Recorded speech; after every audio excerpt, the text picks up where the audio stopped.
My name's Marina. I'm a hairdresser. I spend all day touching real hair, talking to real people, seeing real faces in the mirror. My husband, Sergey, decided one day that real life was too small for him. He went into crypto. We weren't rich. We weren't starving either. Small apartment, small savings, a bit of debt left from a bad year. I brought home cash tips. He had a regular office job in a warehouse, nothing fancy, but steady. Then he found some YouTube channel. You know the type, big screen with charts, guy shouting Bitcoin is going to the moon, comments full of rockets and dollar signs. At first it was a hobby. He'd come home, eat, then watch videos about passive income and financial freedom. I rolled my eyes but didn't say much. We all need something to escape. Then came his famous sentence, if we don't take risks now, we'll stay poor forever.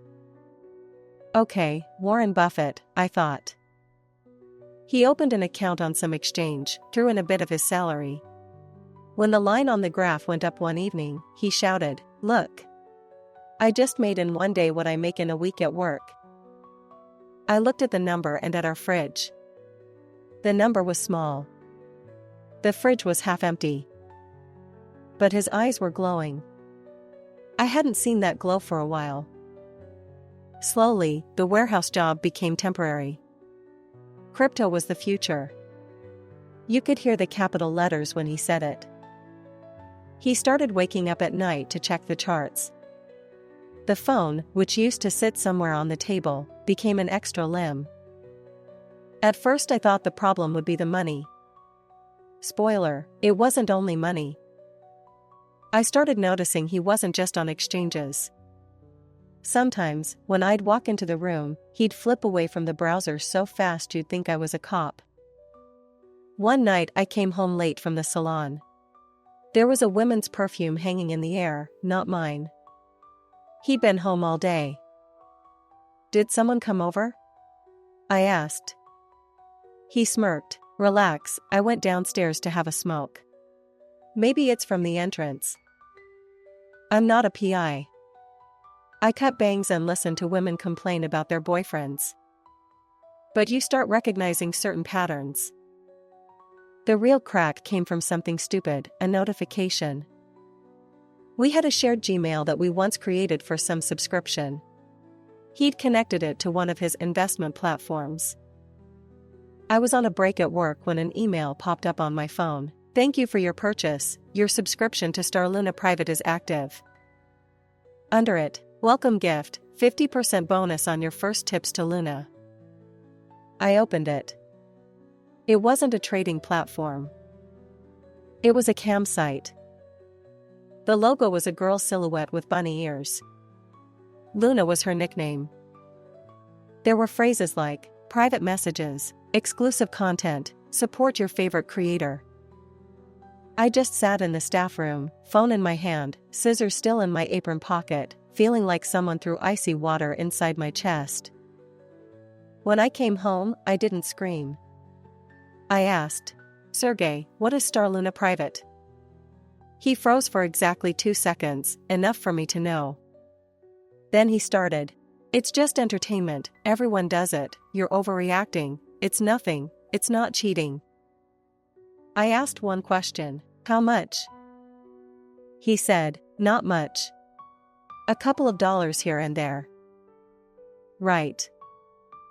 I waited till he went to the shop. Opened his laptop. Found the site in the history, because of course he didn't even clear it properly. Went to billing history.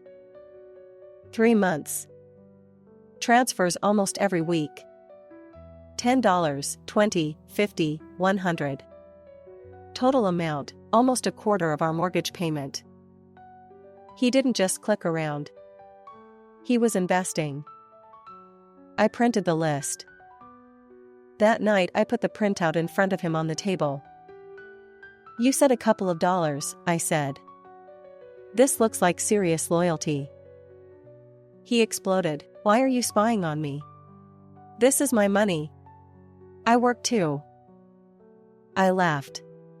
That dry, tired laugh you get when you've spent the whole day on your feet and then come home to more nonsense. Your money? Sergey, the rent is in both our names. The food we eat is bought with both our incomes. You're sending money we don't really have to a girl on a website so she can pretend she cares.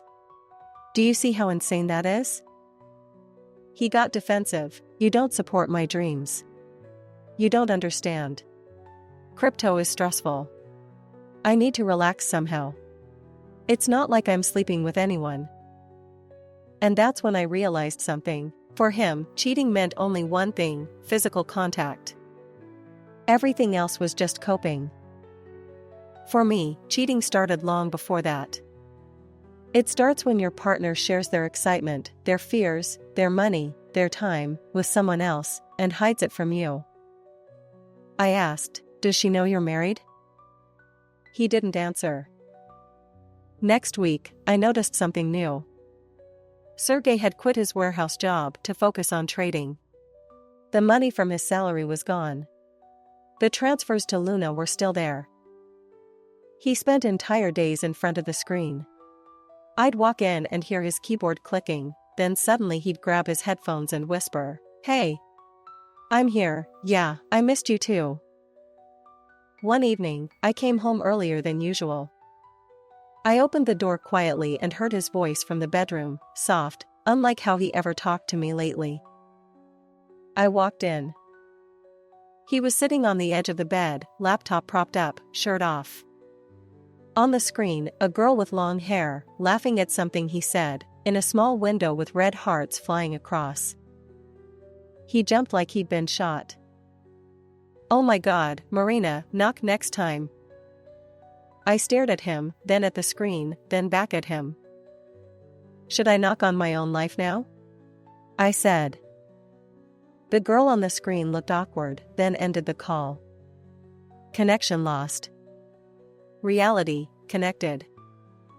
He started his speech immediately. "It's not what it looks like. It's just online. I was lonely. You're always at work. She listens to me. She supports my trading. She believes in me." I held up a hand. "Stop. Don't you hear yourself? You're describing a second relationship with a paid subscription." He kept saying that nothing physical happened, that men are visual, that this is normal in modern relationships. I told him, "Maybe it's normal in your Telegram channels. It's not normal in my life." We slept in the same apartment for a bit after that, but it was like living with a roommate who constantly owes you money and explanations.